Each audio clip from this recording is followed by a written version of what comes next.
de la materia con el segundo tema en realidad, y tiene que ver con lo que es la Política Nacional de Salud. El anterior sábado estuvimos viendo todo lo que son los conceptos generales de salud, que hay que acordarse porque dijimos que a nivel mundial es una nomenclatura que se utiliza donde ustedes tengan que ir, ¿verdad? Entonces hemos visto lo que es salud, el bienestar biopsicosocial de las personas, hemos visto la diferencia entre promoción y prevención, espero que se acuerden. La promoción está orientada específicamente a lo que es informar, capacitar, educar a las personas sobre hábitos saludables en general, sobre los buenos comportamientos que tenemos que tener para conservar la salud. La prevención tiene que ver exclusivamente con actividades que protegen contra un riesgo, es decir, protegen contra un daño, ¿verdad? Entonces, esa es la diferencia. Yo les decía, ustedes tienen que entender que estos dos conceptos, porque cuando vayan a trabajar y cuando trabajen como médicos, en fin, no solo es para el internado, sino para la actividad profesional como tal, la gente les va a pedir, sus superiores, sus jefes, en fin, vas a hacer o hacerme un plan, por decir algo, que tenga actividades de promoción y de prevención. Y ustedes tienen que saber diferenciar. Claro, le ponen a la IA y les va a dar inmediatamente, eso no es el problema, ¿no? Pero el tema es que ustedes tienen que saber discriminar estas orientaciones respecto a las actividades. Si informa, capacita y educa sobre hábitos en general saludables, eso es promoción. Si vas a hacer una charla sobre anticonceptivos, eso es prevención, porque estás hablando de un tema concreto que van a tomar acciones para prevenir algo específico, ¿ya? Pero si vas a hablar sobre dieta, por ejemplo, eso es promoción, ¿ya? No se olviden, porque es importante esta diferenciación. Tienen después dificultades a la hora de elaborar sus actividades como médico, ¿no? Porque te van a pedir. Y, lógicamente, cuando hablamos de política nacional de salud, tiene que ver con esto que estamos charlando. Entonces, tú discriminas lo que hay que hacer en función de un diagnóstico y a partir de eso, pues, hay que dar soluciones a los problemas que se encuentran. Una política es eso, son las acciones, son las actividades organizadas, coordinadas, establecidas, tomando en cuenta una serie de factores, indicadores, que al final te permiten organizar de tal forma de plantear soluciones a ese diagnóstico, a esos problemas. Ustedes están muy acostumbrados a hacer diagnósticos clínicos, ¿verdad? Entonces, si yo tengo síntomas, signos, más exámenes auxiliares de diagnóstico, sean de laboratorio o sean de imagenología, yo tengo un diagnóstico. En el caso de la salud pública, que también hablábamos, las funciones de la salud pública que tiene que ver con todas las condiciones de salud de poblaciones, nosotros el diagnóstico lo hacemos también a través de ¿qué? De todos los problemas que van apareciendo, que van surgiendo a nivel de las diferentes características, de las diferentes actividades, de las diferentes culturas, de los diferentes medio ambiente que hay. A partir de eso, se plantea una política, ¿no? Entonces me voy a ayudar con una presentación que ya se las dejé también ahí en el aula virtual para que la tengan. Y entonces vamos a hablar de lo que ahora es la Política Nacional de Salud. Esta política, miren, siempre aparece con la nueva gestión, con el nuevo gobierno, con la nueva idea que tiene cada uno de los gobiernos de turno que va apareciendo. En este caso, recientemente, como les comentaba el doctor Llanes en la clase inaugural, se ha cambiado, se ha trabajado, por lo menos se tiene la parte general de lo que se pretende hacer en 5 años. Las políticas de Estado como tal, ojalá duraran pues 10, 15, 20 años. Los países que están bien organizados tienen políticas a largo plazo, ¿no? Independientemente del gobierno que cambie, el gobierno que llega viene a cumplir ciertas directrices que ya se van trabajando desde antes, ¿verdad? cosa que no pasa en nuestro país y menos en nuestra propia facultad. No entra un decano y dice que todo estuvo mal y hay que partir de cero, ¿no? Una cosa así. Eso disminuye mucho la eficiencia, disminuye mucho la visión que puedes tener. ¿Por qué? Porque te condiciona a empezar de cero. Y nunca empiezas de cero, siempre hay una base fundamental, una base que ayuda mucho, ¿no? A pronosticar a la parte de prospección que vamos a hacer en un futuro, de dónde estamos y hacia dónde queremos llegar. Entonces el plan tendría que tener esa connotación. Y en nuestro país, por una cuestión de política, en fin, los planes se hacen cada 5 años. Imagínense, la Organización Mundial de la Salud, por ejemplo, tiene un plan cada 15 años, ¿no? Los famosos objetivos de desarrollo sostenible que se llaman ahora, los objetivos del milenio que se llamaron antes, y la promoción de la atención primaria en salud, salud para todos en el año 2000, que se hizo desde el 78, han venido, miren, 3 planes. Casi en 30 años vamos a tener solamente 3 planes. Sin embargo, en nuestros países, porque es común a Latinoamérica y a los países con menos desarrollo, que cada vez que hay un gobierno, pues empieza de cero, porque siempre argumenta que lo que se hizo no sirve y ahora lo que se va a hacer es lo bueno. Eso hay que evitarlo, pero bueno, mientras no cambien las condiciones, tenemos nosotros que seguir con esto de intentar establecer un plan, ¿sí? Y cuando se habla de plan es prever qué quieres hacer para obtener ciertos resultados, ¿no? Entonces, hay una diferencia sustancial entre el que planifica y el que no planifica. Ya vamos a ver este tema cuando llevemos justamente planificación estratégica. ¿Para qué planificas?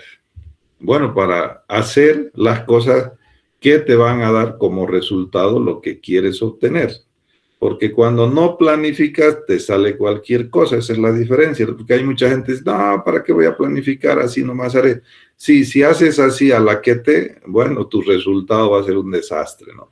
Está archi recontra demostrado que si planificas cumpliendo todos los pasos de la ciencia administrativa, vas a tener el resultado que quieres conseguir. Si ustedes quieren proponer o más bien aprobar sus materias, qué sé yo, y que no les agarre 24 horas antes del examen, bueno, hay que planificar, ¿verdad? Varios de ustedes, espero que todos, ya saben cuántos temas tienen que estudiar por día, en fin, cuántas horas le van a dedicar y todo aquello. Eso es planificar, prever. ¿Por qué? Porque quieren aprobar. Ya saben que si hacen eso, el resultado va a ser bueno. Si no lo hacen, bueno, lamentablemente el resultado es malo. Lo que se ha hecho en estos meses de gobierno, recién es un gobierno nuevo, tienen 9 meses nada más. Lo que ha pasado es que se han sentado, con mesas de diálogo y han sacado esto que le han llamado el Plan Nacional de Salud 2026-2030, ¿no? Entonces, y eso es lo que vamos a repasar un poco en esta clase, de qué se trata. No, ellos parten de algunos antecedentes, ya les decía, no es que se parte siempre de cero. El principal antecedente es que hay un mandato constitucional, hay una ley que nos dice que debe existir un plan de salud. El año 2009 se construyó una nueva constitución y ahí se dice, se le dedica 10 artículos en esa nueva constitución al sector salud. Y uno de ellos dice que debe existir una política nacional de salud. Entonces, gobierno que entre está obligado a elaborar estas ideas en función de las necesidades que tiene la población, ¿sí? Y el año 2012, 2011, 2012, si mal no recuerdo, se crea esta idea del Sistema Único de Salud, ¿no? Con la convicción de responsabilidad legal, primero, y segundo, de intentar organizar, estructurar, ¿no?, actividades que respondan a las necesidades que tiene la gente, ¿no? Una tercera antecedente importante son las múltiples desigualdades que existen en nuestro país, tanto rural como urbana. Hablábamos la anterior semana de este término equidad. Yo les decía, la equidad tiene que ser y es una de los principios rectores de cualquier política en salud, ¿no? ¿Por qué? Porque, ¿qué quiere decir equidad? Dar más al que más necesita. Lamentablemente, los políticos siempre arman sus políticas de forma igualitaria, no equitativa, no es lo mismo. Igualdad es dar a todos, no por igual. ¿Quiénes se favorecen? Siempre los que más tienen, los que más pueden, los que tienen acceso a los servicios, los que están cerca, los que están en las ciudades. Entonces nos han hecho creer que haciendo leyes igualitarias todo el mundo va a estar tranquilo. Y ahí está la trampa. En salud decimos no puede ser igualitario, tiene que ser equitativo. ¿Qué significa? Que hay personas, hay poblaciones, hay grupos sociales mucho más vulnerables, con más necesidades que otros. Por lo tanto, las políticas deben estar orientadas a esos grupos. ¿De acuerdo? Por favor, no se olviden de esto porque es importante este enfoque y que cuando ustedes también trabajen no pueden cobrarles a toditos igual. Hay gente que te va a poder pagar, hay otros que te van a rogar, doctor, ayúdeme, no puedo, no tengo. Bueno, ayudarles, pues. Eso es el enfoque equitativo, ¿no? Aquí cuesta 200, 500 pesos la consulta y quien no tenga no entra. Ahí estás mal, ¿no? Porque estás tratando y vas a tener a un grupo de gente que no va a poder acceder. Y la idea es que ustedes sean médicos con absoluto compromiso social. ¿Y dónde está tu compromiso social? Justamente en trabajar con equidad, en que todo el mundo, por lo menos la mayoría, pueda acceder a tus servicios independientemente del costo o de la situación sociocultural, socioeconómica que puedan tener. Y por último, un antecedente que se menciona en este nuevo plan es el tema de que hay limitaciones, pues hay infraestructuras limitadas, faltan servicios y hay fragmentación de servicios de salud. ¿Qué quiere decir esto de fragmentación? Tenemos seguridad social y dentro de la seguridad social hay caja nacional, caja petrolera, Cordes, caja bancaria, o sea, seguro universitario, es toda una parcialización, ¿verdad? Cada uno tiene su seguro de salud, su infraestructura, sus recursos humanos, y eso te hace ineficiente. ¿Por qué? Porque solo un ejemplo les voy a poner para que entiendan esta idea. En la Caja Nacional tienen un tomógrafo, a 50 metros en el CETON, Caja Petrolera tienen otro tomógrafo, y ambos tomógrafos trabajan a media máquina, porque no es que se hacen tomografías todos los días, ¿verdad? Entonces, ¿por qué no tienes uno para ambos? ¿Sí? Y así estás usando eficientemente los recursos. A eso es que se llama fragmentación, que por lo general cuando hay muchas fragmentaciones al final, el problema es que el gasto es ineficiente, se gasta más, se desperdician recursos, si quieren ustedes, para esta situación, ¿sí? Por eso es que se habla de fragmentación y la infraestructura limitada. ¿Y por qué la infraestructura es limitada? Porque para construir un hospital te toman por lo menos 5 años. Y ya van a ver ustedes que en epidemiología segurísimo han analizado la tasa de natalidad. ¿Cuántos nacen por año? Es 2.5 de acuerdo al INE, ¿no? Entonces, ¿cuántas personas tienes? En 11 millones de población que somos en Bolivia, todos los años aproximadamente nacen 250,000 personas y esa es nuestra tasa de natalidad. Entonces, en 5 años que me llevó a construir mi hospital, ya tengo 1 millón de nuevas personas. Por lo tanto, cuando lo inauguro, feliz el hospital, ya no abastece porque la población ha aumentado también. ¿Se dan cuenta? Entonces, ¿qué habría que hacer? Bueno, hay que prever, justamente hay que sentarse y ahí viene la lógica esta de hacer planes a largo plazo. En 15, 20 años, ¿cuántos seremos? ¿Cuántas personas tendremos? Y de esa manera quizás podríamos ayudar a evitar estos problemas o hacer pues las obras sin tanta burocracia que te demoran 5 años. Si vas a hacer un proyecto, hacerlo en 1 o 2 años, no puedes demorar más porque si no, ya no te va a servir, ya es otro el contexto, ya cambió y ahí es el gran problema, ¿no? Esta misma reflexión es para el tema de la cantidad de médicos. A veces nos asustamos y decimos, y ahora tantas carreras de medicina, ¿dónde voy a trabajar yo? no se preocupen, mientras haya seres humanos, siempre va a haber trabajo para nosotros, los médicos, ¿no? Entonces, y como la gente, o todos los días nacen, bueno, tú vas a estar ocupado, siempre vas a tener que hacer como médico porque los seres humanos se enferman, siempre se enferman. Y además hay que hacer promoción, hay que hacer prevención, entonces vas a tener siempre posibilidades de trabajar. El marco conceptual, cuando tú haces planes, políticas, siempre tienes que hacer algunos enunciados teóricos hacia dónde vas o en qué te sustentas para hacer lo que vas a hacer. Eso es un argumento y que le da sustento a tu plan. ¿Por qué yo quiero hacer esto? Porque, mire, la salud la consideramos el bienestar biopsicosocial, ¿no? Como dice acá, completo bienestar físico, mental y social de las personas. Entonces, este plan actual o nuevito ha recogido el concepto general de la OMS y lo ha puesto como su primer argumento teórico de para qué diablo quiere hacer el plan. Otro de los argumentos teóricos son los determinantes sociales y económicos, ¿no? Lo que se dice acá es que la educación, la alimentación, la vivienda, el empleo, condiciones económicas, son factores que condicionan o determinan el estado de salud de las personas. ¿Qué quiere decir eso? Que si haces una política de salud, no automáticamente, estoy hablando mal, debe estar o debe integrarse a todo lo que es educación, vivienda, empleo. Tienen que esos sectores ver que si mejoran, mejora también la salud.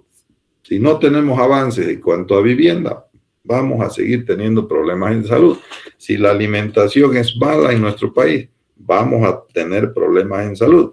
Si no hay empleo, esa gente no va a tener ingresos y por lo tanto cuando se enferme no va a poder pagar, no va a tener cómo hacerse atender y se va a alimentar mal, no va a tener vivienda, no va a tener servicios básicos y es una cadena que tiene como resultado siempre el sector salud, que tenemos que estar recibiendo pacientes en estados gravísimos de patología. ¿Por qué no vino antes? ¿Por qué? ¿No ve? ¿Sabe qué? No vine porque no tenía pues plata, doctor, intenté curar. Y si hacemos la anamnesia a esa paciente o a ese paciente, nos vamos a dar cuenta de que detrás de eso hay toda una historia de acontecimientos que no tienen que ver precisamente con el área de salud, sino que fue un tema laboral, fue un tema familiar, fue un tema de accidente de tránsito, fue un tema social, qué sé yo, fue un tema político, lo que fuera. Esos son determinantes. Entonces, la idea es que nosotros nos basemos siempre en observar qué pasa a nuestro alrededor, porque eso va a influir en el tema de salud de las personas.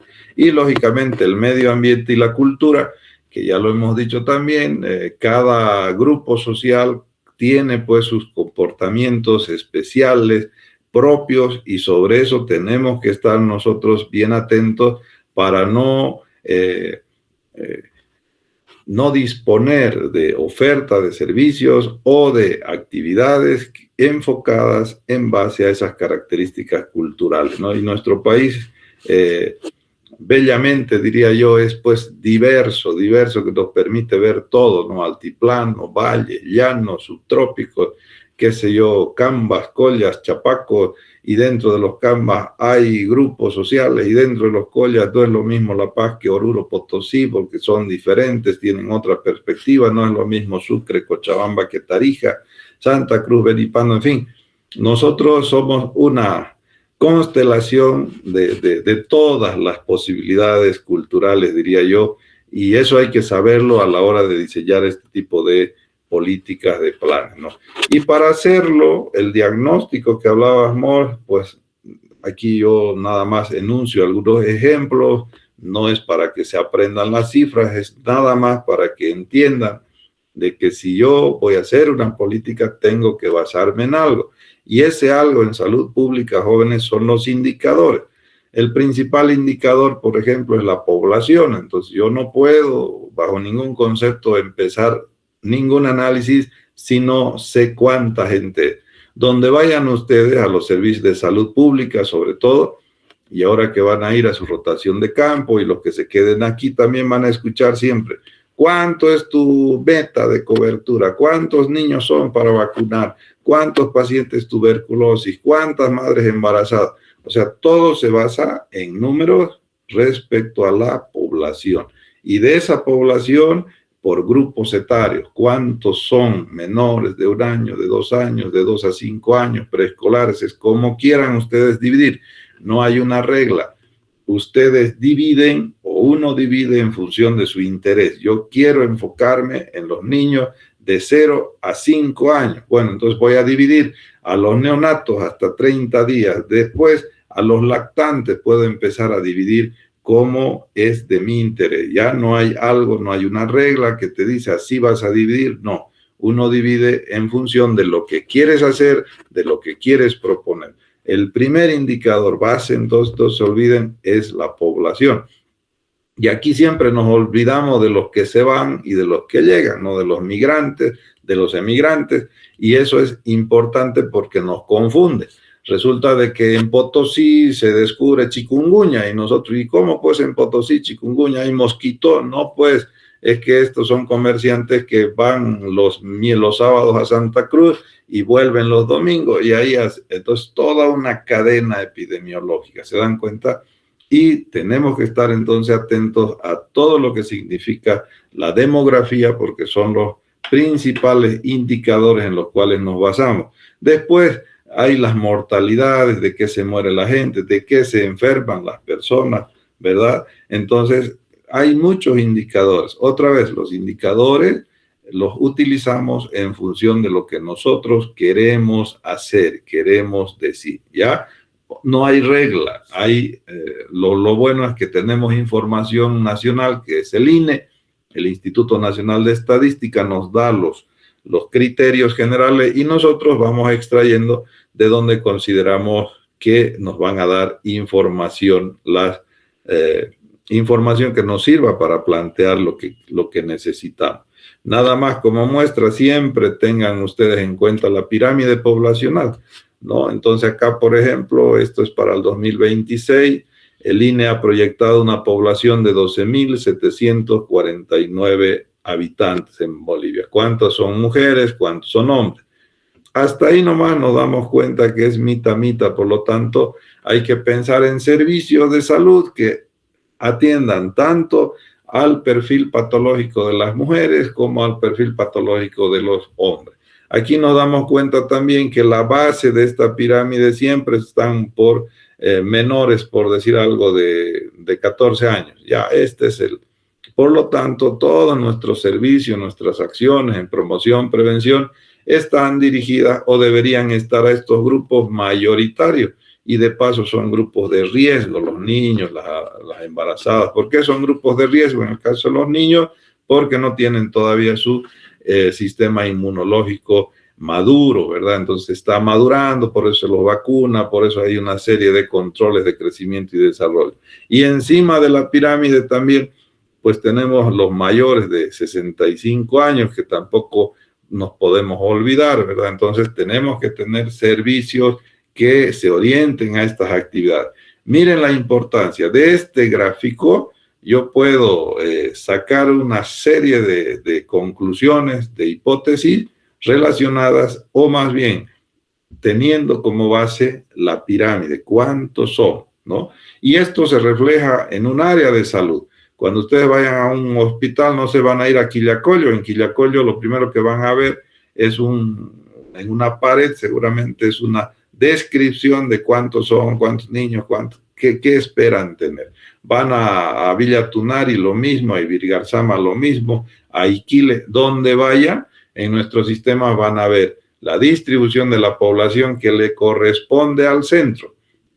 Entonces se llama cobertura. El área de mi cobertura es tanta gente, ¿no? Y el área de mi nacional es así. Y van a ver también estos mapas que en general se están haciendo y ahora es más fácil con la tecnología, donde por ejemplo, este es un mapa según categoría de riesgo, dice, ¿no? De reportes de enfermedades transmisibles. Entonces se les puede inclusive colorear a los municipios y decir dónde hay estos problemas de chikungunya, por ejemplo, de dengue, donde hay, qué sé yo, pues, sarampión, donde hay diabetes. Entonces tú puedes hacer a través de la gráfica de un mapa y tener una idea general de lo que significa la situación de salud de un país, de una comunidad, de un barrio, de un área de salud, ¿ya?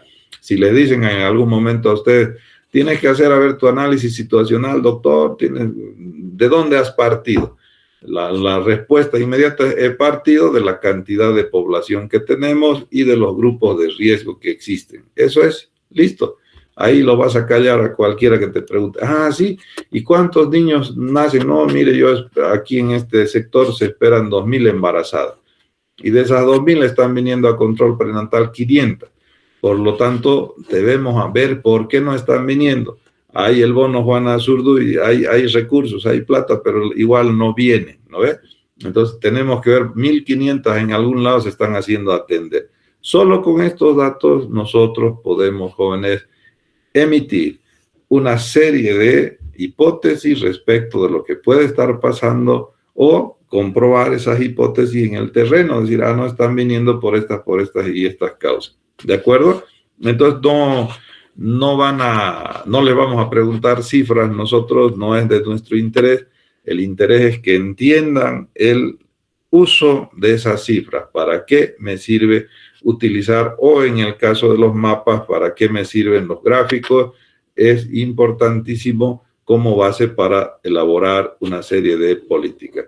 En este caso, en la nueva idea que se tiene del gobierno, han puesto principios siempre en las políticas. También cuando hagan un plan ustedes para su propia vida, también uno dice, tengo estos principios, bajo ninguno yo tengo que ser puntual, siempre la puntualidad es importante, tengo que ser responsable, tengo que decir la verdad, no sé, ustedes hacen 4 o 5 principios que les van a permitir no salirse de ellos y cumplir lo que están haciendo. Ya la vida misma, jóvenes, es con principios. Yo no puedo mentir bajo ninguna circunstancia, ese es uno de tus principios. Mira, es responsable el doctor, nunca, ese es tu principio. Entonces, uno tiene que elegir y esa es la base de tu comportamiento. Igual las políticas, en toda política van a leer ustedes, sobre todo en nuestro país, somos capísimos para poner principios. Ojalá que algunos de esos principios los cumpliéramos, nos ponemos para justificar, pero después difícilmente los cumplimos. Derecho universal a la salud es el primer principio. Entonces, la idea es que todos los bolivianos tengan salud. Eso nadie puede discutir, ¿verdad? La idea es cómo le hacemos para que todos tengan, porque en la realidad no sucede aquello. Número 2, la equidad. Otra vez aparece aquí, se dan cuenta este término que aparece en cualquier ley de salud del mundo. Siempre van a ver ustedes equidad. Dar más al que más necesita. Eso quiere decir, no igualdad, no se olvide. 3, solidaridad. Eso significa que hay una serie de situaciones que pueden ayudarse entre pares, entre gente. Por ejemplo, los que están sanos con los enfermos. Por ejemplo, los que trabajan con los que no trabajan. Por ejemplo, los graves con los agudos. En fin, nosotros donamos sangre para que curen a otro con esa sangre. Esa es solidaridad. Es el principio de ayudar, de apoyar si tú tienes mejores condiciones que el otro, ¿verdad? La participación social es otro de los principios. ¿Qué significa participación social? O participación, ya saben, es tomar decisiones. Si yo no tomo decisiones, no me digan que he participado, ¿no ve? Y en este caso, esta semana, por ejemplo, que termina, que la ministra de Salud se ha sentado con el colegio médico y ustedes seguramente han escuchado, espero, para ver este tema de las categorías y de todos los beneficios que tienen los médicos de la salud pública. Entonces, no es que la ministra ha tomado la decisión, los ha llamado a todos los gremios de los médicos, enfermeras, qué sé yo, y han tomado en conjunto la decisión de alargar la presentación de documentos para someterse a este proceso de calificación de méritos, por ejemplo, ¿no? Eso es participar, tomar decisiones de forma conjunta, ¿no? El plan de proyecto es otra cosa importante como principio. Dice, nosotros tenemos que tener un plan, no hay de otra, ¿no? Entonces, ¿y qué significa plan? Estructurar absolutamente lo que vamos a hacer, ¿no? Que se diga lo que se va a hacer, que se haga, que se evalúe y que también después nos digan los resultados, cómo fue, ¿no? Esa es la secuencia. Y la integralidad, que es trabajar pues en las 4 grandes áreas que hacemos los médicos. No se olviden, por favor: promoción, prevención, curación y rehabilitación. Esas 4 cosas siempre vamos a hacer los médicos, y esas 4 cosas, si ustedes se ponen a pensar, abarca todo el ámbito que debemos trabajar en salud, ¿sí? Hay entonces más principios rectores. Ya les dije, somos capísimos para poner muchos principios: calidad, transparencia, eficiencia, gestión de resultados, innovación tecnológica, sostenibilidad financiera. Cada uno de estas palabras trae detrás una serie de elementos que te está diciendo que ese tu plan tiene que tener. Calidad, siempre hacer lo que se debe hacer y de la mejor forma. Eso es, ¿no ves? Entonces, la gente sobre todo tiene que estar satisfecha de los servicios que tú le das.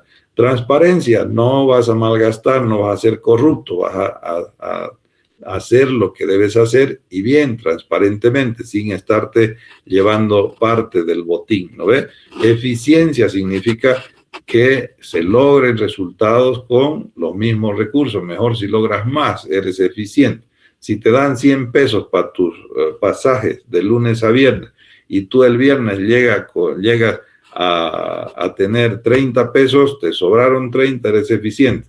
No dejaste de ir, pero gastaste lo necesario y al final te sobraron algo, ¿no? Eso significa ser eficiente. ¿Listo? La gestión de resultados, esto es que tú digas, ¿sabe qué? Lo importante es que yo voy a aprobar la materia. No importa que venga o no a clase, no, usted no se preocupe. Usted fíjese al final mi promedio. Entonces estás hablando de resultado, ¿verdad?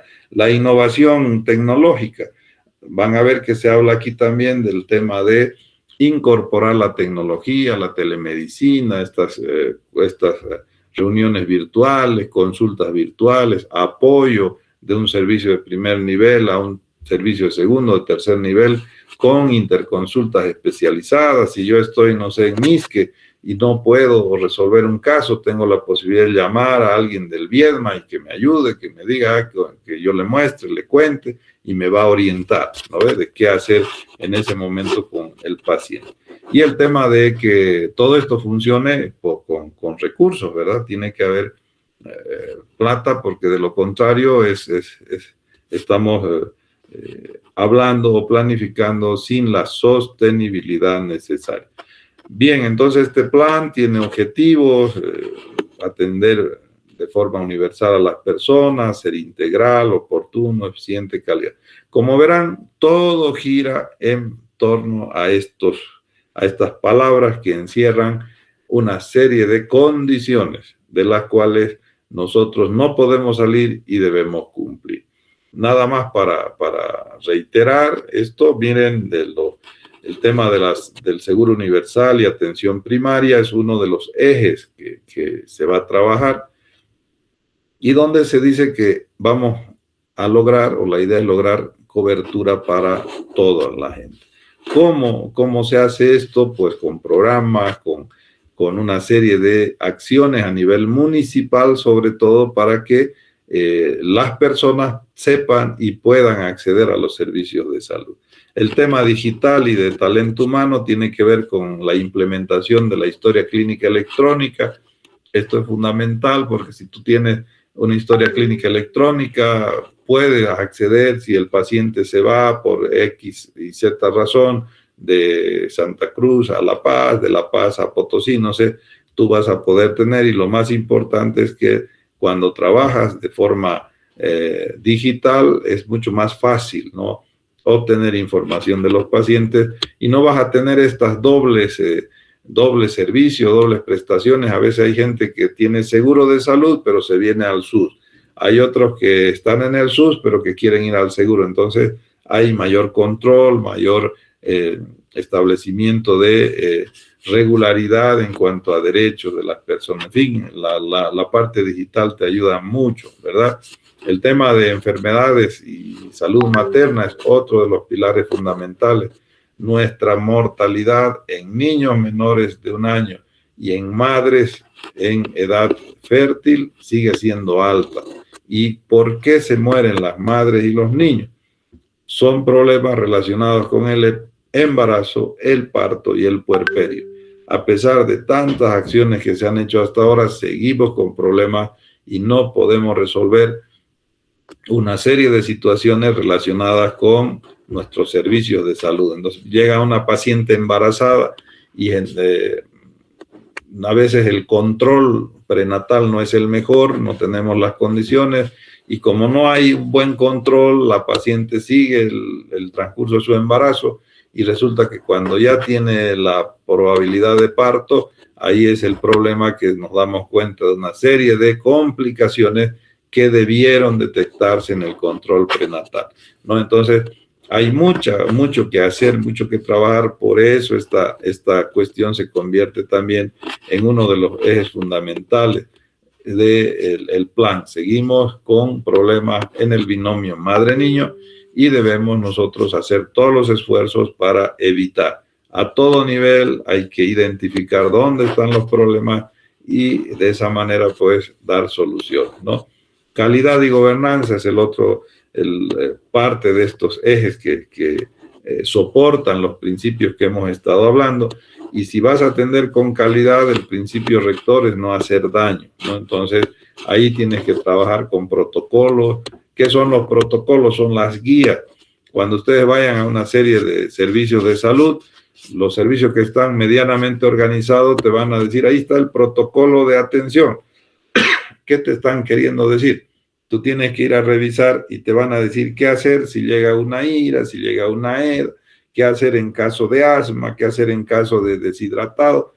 Entonces, no es que vos solito en tu cabeza vas a resolver problemas, sino que debes leer, porque en muchos hospitales ya está escrito, inclusive te ponen los flujos en la pared, ¿no? Si llegue, revisarle, hace el ABCD, no sé qué, está ya en las paredes, incluso que tú solo mirando vas a actuar de esa manera.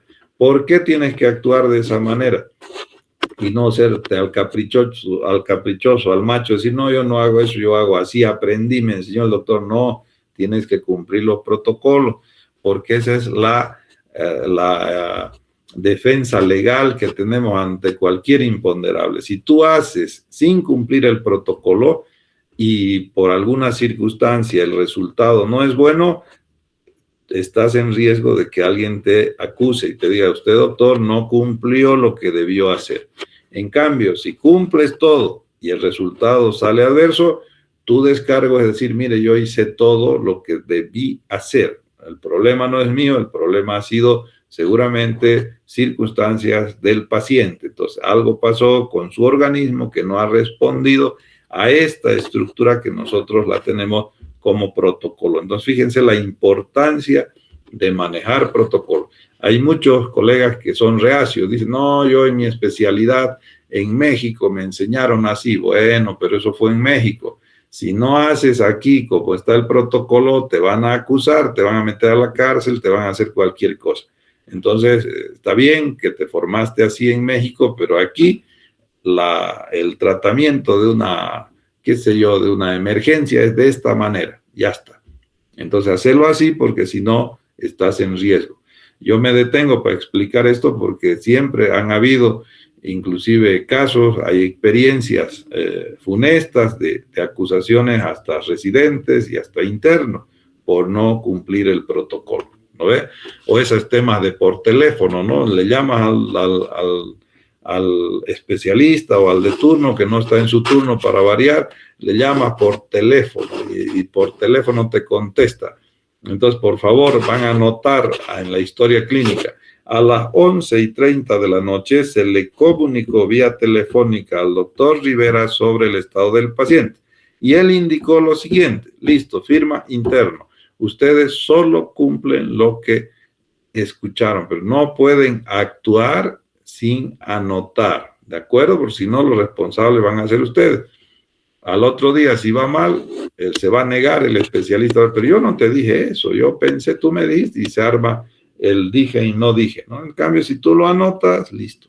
En todo caso, doctor, ya le avisé, por favor venga, porque el paciente, no, pero yo no puedo ir, entonces, no sé, doctor, voy a anotar así en la historia clínica. No, no, no, no lo anotes, entonces voy a irte. Dice, no, ya saben, todos saben.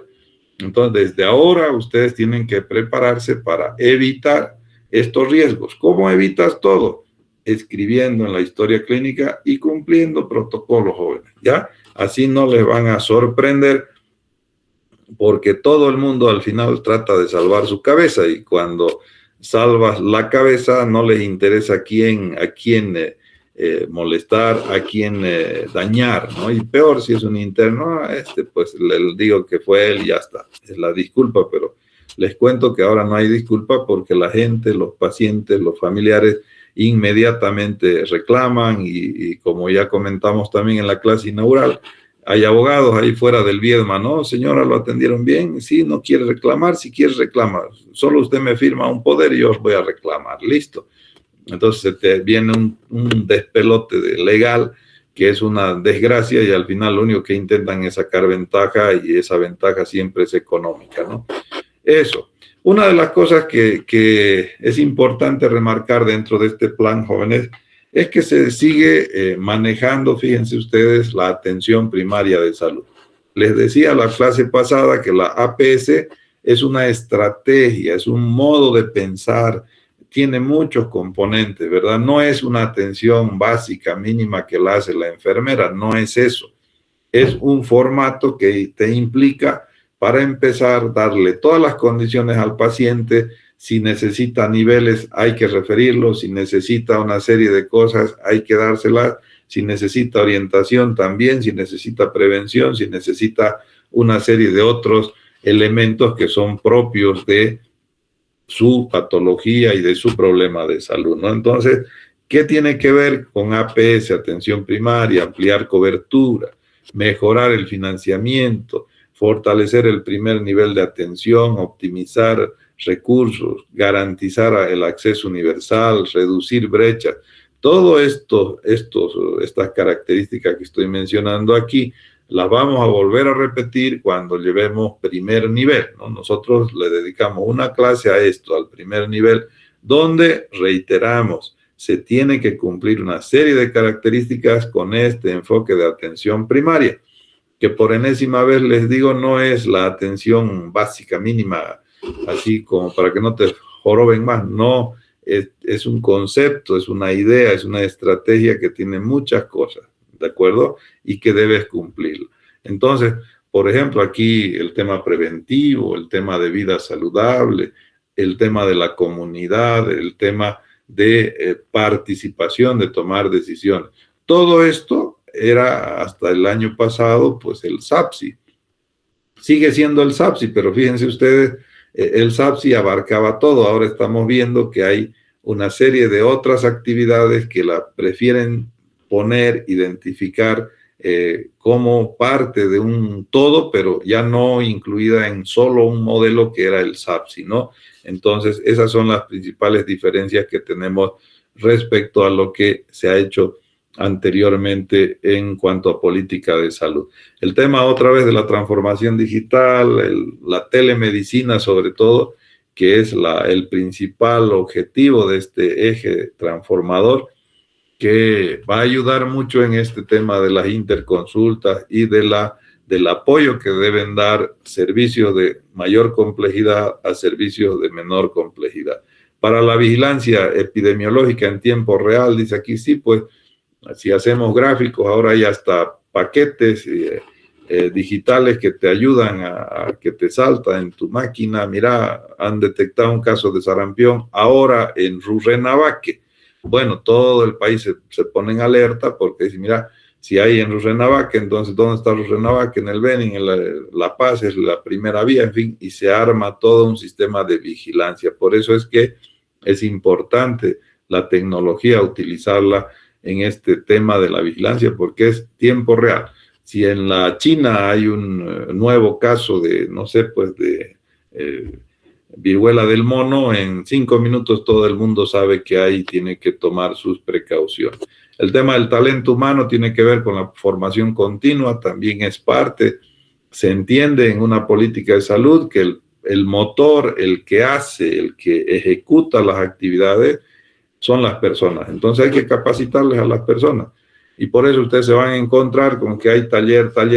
Tampoco es entrar a la talleritis, ¿no? A la congresitis, no, sino que es importante reunirse, pero es importante tener también los elementos para que se lea, para que se aplique y fundamentalmente la supervisión para ver si estás aplicando lo que se te está haciendo y si no, bueno, te volvemos a capacitar, pero no sirve de nada tener grandes planes, grandes ideas escritas, los protocolos, por ejemplo, que hablábamos hace rato, si vas a venir y no lo vas a cumplir, ¿no ve? Entonces, nada que ver. El recurso humano es re importante a la hora de hablar de la política.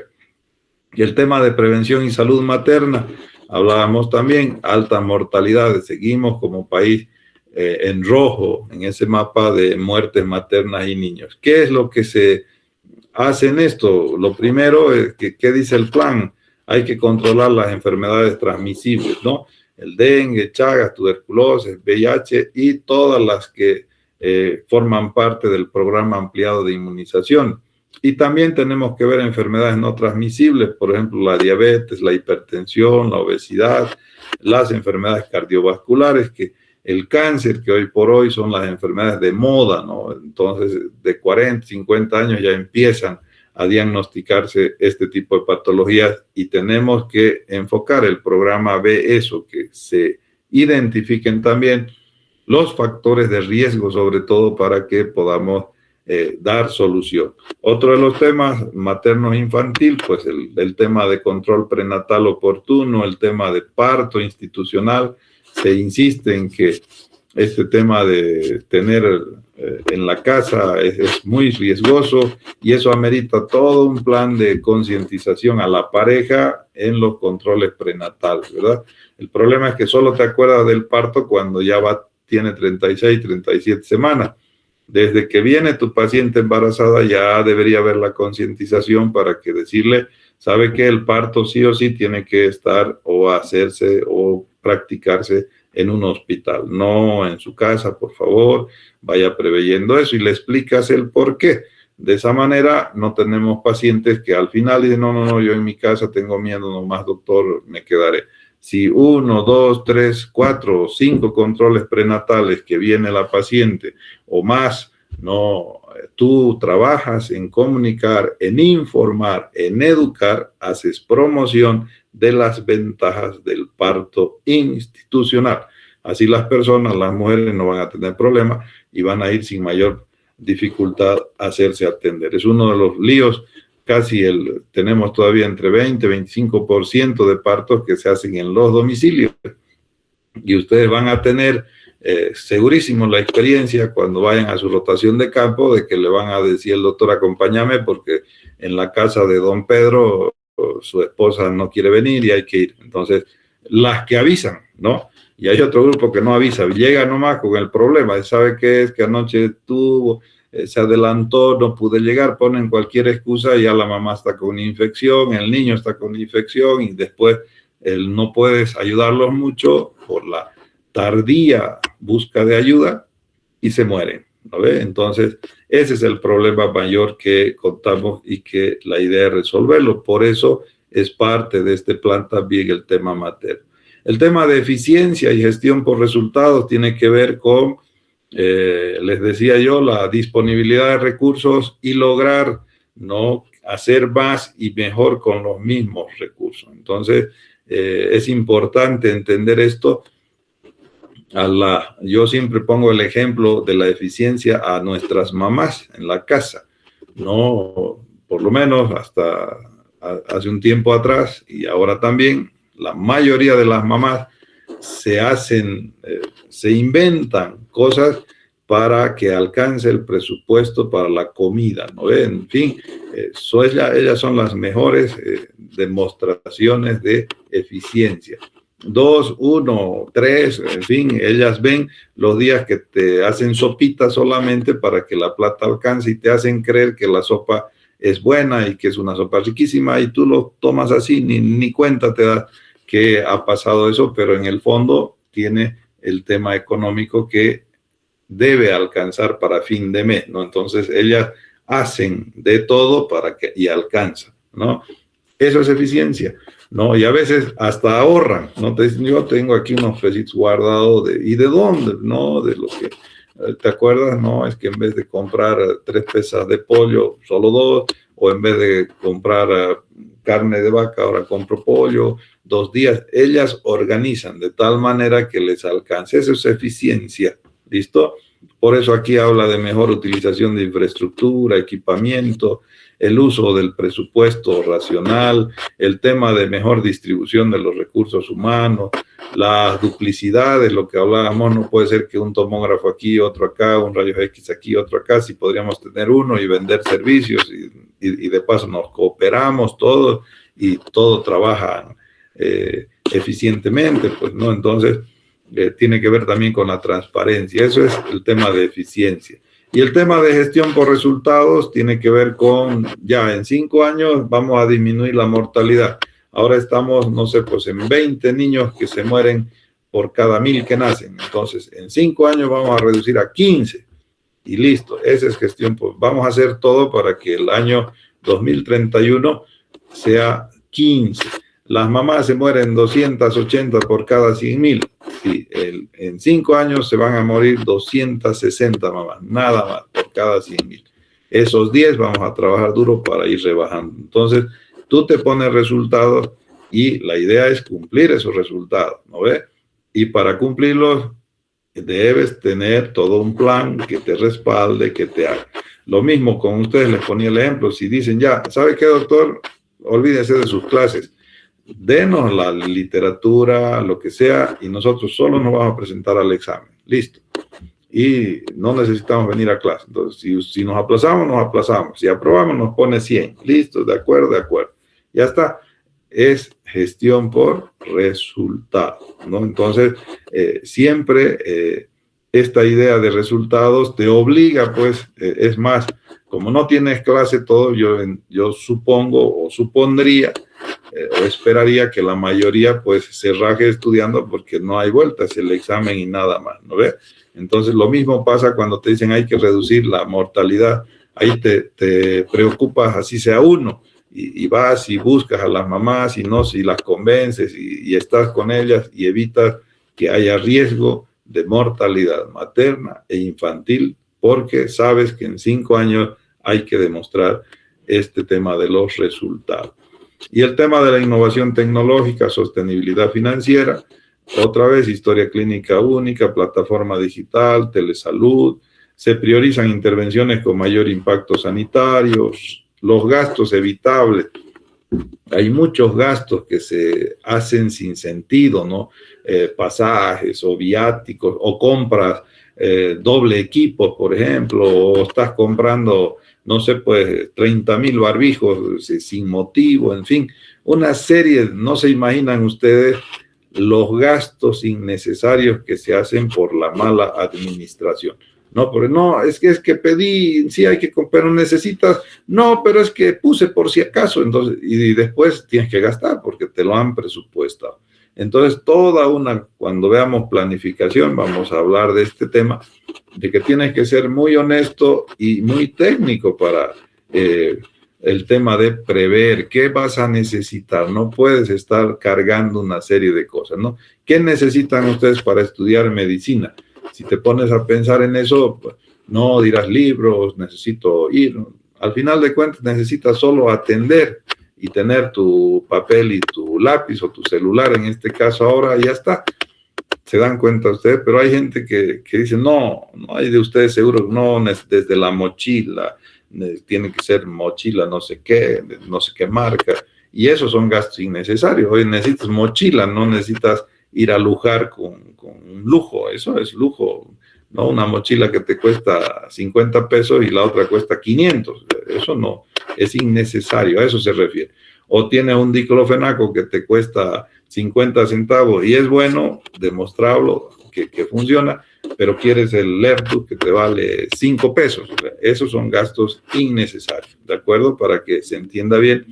Y eso te hace que haya sostenibilidad financiera, porque si no te tiras la plata en esas cosas, pues te va a sobrar y vas a poder hacer mucho más, quizás necesidades que no las estás tomando en cuenta y que te aparecen cada vez que vas trabajando. Entonces, las innovaciones de este plan respecto a lo que había tiene que ver con la gestión por resultados, tiene que ver con la historia clínica e informática, con la telemedicina, con la carrera sanitaria a través de la capacitación del personal, con una ley general de salud se quiere hacer con todas estas características. Ahora está funcionando así, pero tiene que salir una ley que respalde todo esto y una atención digna centrada en el paciente. Esto es lo que se tienen que acordar, que tiene que ver con las diferencias que habían entre lo que hubo hasta el año pasado y lo que ahora hay, ¿no? Que tiene que ver con lo mismo. Hasta el año pasado todo era SAPSI, SAPSI, SAPSI, SAPSI, SAPSI. Ahora no, ahora hablamos lo primero, gestión por resultados, ¿no? Entonces, hay SAPSI, claro que hay, es parte de toda una serie de principios y de actividades, pero con innovación tecnológica, ¿no? Con indicadores y rendición de cuentas para que haya transparencia, para que no malgastemos los recursos, para que haya sostenibilidad. Hasta ahora nunca ustedes han escuchado ni van a escuchar una rendición de cuentas en un hospital, por ejemplo. Más bien todo es no alcanza, no alcanza, no alcanza, no alcanza, ¿no? Eso es lo que se escucha todos los días, pero nadie se le ha ocurrido pedir la rendición de cuentas. Deben rendir cuentas también, porque nos han acostumbrado o nos hemos acostumbrado a que falta y nunca nos hemos puesto a pensar y en qué hemos gastado, por qué nos falta, por qué te falta, si se supone que está funcionando. Funcionamos siempre a media, no hay. Bueno, hay que hacer un análisis de por qué no hay y qué es lo que te está impidiendo que tú cumplas, que tú hagas lo que debes hacer. Entonces, el resumen de todo esto es las diferencias que tienen que ver con esta parte, que las innovaciones de lo que hubo y de lo que se plantea ahora. No se vayan a olvidar, eso es el resumen que tenemos. Y bueno, para ustedes, pues, que entiendan que una política siempre es una estructuración, se llama marco estratégico, ya lo vamos a ver también en otro momento, pero es importante que ya vayan viendo de que no es que a uno se le ocurren algunas ideas y ya está, sino que esto responde a todo un diagnóstico previo y que tiene que incluir una serie de ejes, como se está en las diapositivas descrito, porque de esa manera ustedes pueden transmitir a todo el personal, a toda la población, lo que se va a hacer. A veces cuando nuestras ideas están desordenadas, nadie nos entiende. Y dice, ¿y ahora qué ha dicho? No, nadie sabe. Pero si nos ordenamos, decimos, mire, este año o estos 5 años vamos a trabajar gestión por resultados. A mí me interesan resultados. Usted se va a enfocar en disminuir la mortalidad materna de este municipio, por ejemplo. Listo. Esa es la diferencia que teníamos con el anterior sistema. Queremos que la población tenga atención médica. Ese es otro resultado. No la tasa de utilización. Vamos a medir cuánta gente viene y cuánta no viene. Entonces, el mensaje para ustedes jóvenes es ese, ¿no? Que una política, más allá de lo que hemos hablado, se estructura con ejes, con acciones, con etapas, como ustedes quieran hacerlo, pero de tal manera que responda a un diagnóstico. No es que a mí se me ocurre hacer algo y no. Tiene que haber un diagnóstico previo que se basa en los indicadores. Y de todos los indicadores, el más importante, la demografía, la población. No se olviden, por favor, de eso, que es importante que en donde vayan ustedes, lo primero que tienen que hacer es cuánta gente hay, cuánta gente viene a este hospital, ¿no? Y de ahí vamos sacando las ideas de cuántos médicos necesitaríamos, y ahí no entendemos por qué hay una cola del demonio y hay un solo médico allí. Bueno, falta médicos, pues, ¿no? Entonces, uno parte de esta idea que queremos que ustedes la tengan para que se ubiquen cuando vean que el hospital está saturado, que no hay camas, que hay... dónde está el problema.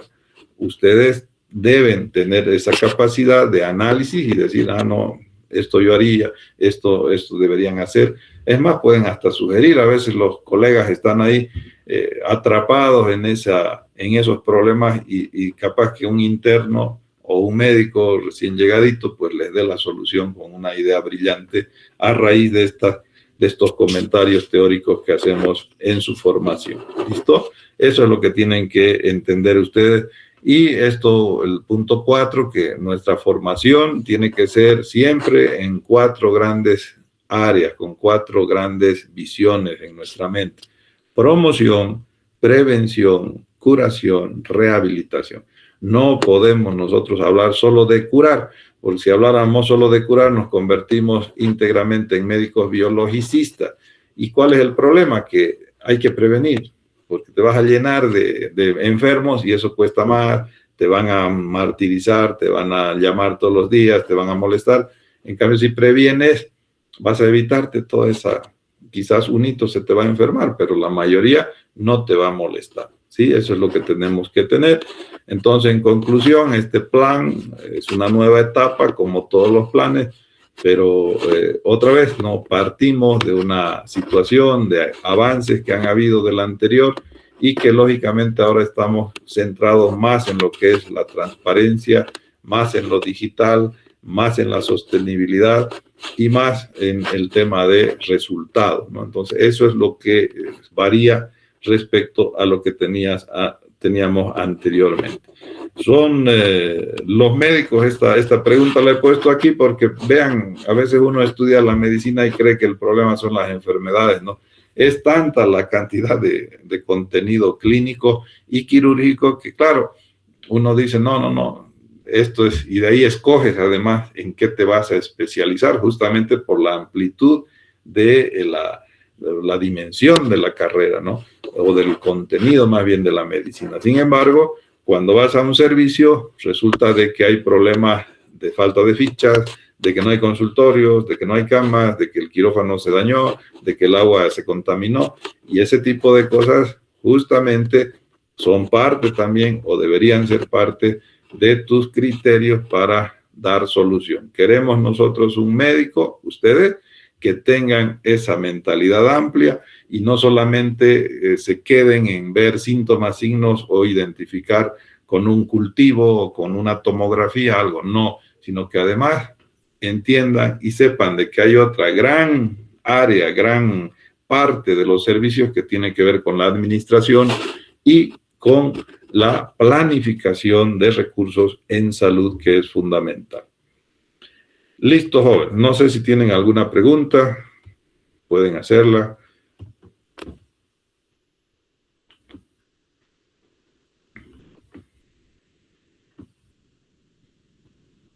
Alex Aníbal Martínez.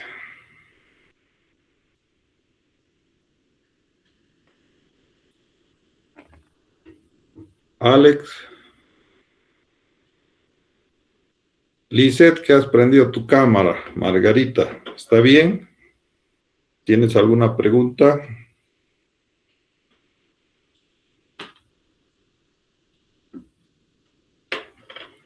A ver a la otra, Margarita Pinto.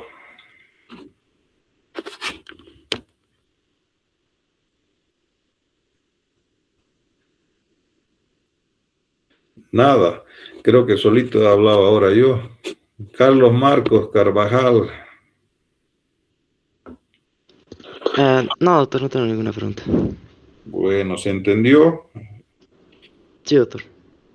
Listo. Ya, jóvenes, entonces la siguiente semana vamos a hablar del Sistema Nacional de Salud, que es el que tiene que llevar adelante todas estas ideas que hoy hemos intentado transmitirles, y vamos a ir repitiendo y hablando cómo se podría ya de la práctica, o de la teoría más bien, a la práctica, que es el sistema. ¿Listo? Así que el siguiente sábado vamos a continuar con este tercer tema que nos va a habilitar ya para poder trabajar la primera actividad práctica. Que tengan un buen fin de semana, jóvenes, que les vaya bien. Gracias, doctor. Gracias, doctor. Hasta luego. Hasta luego.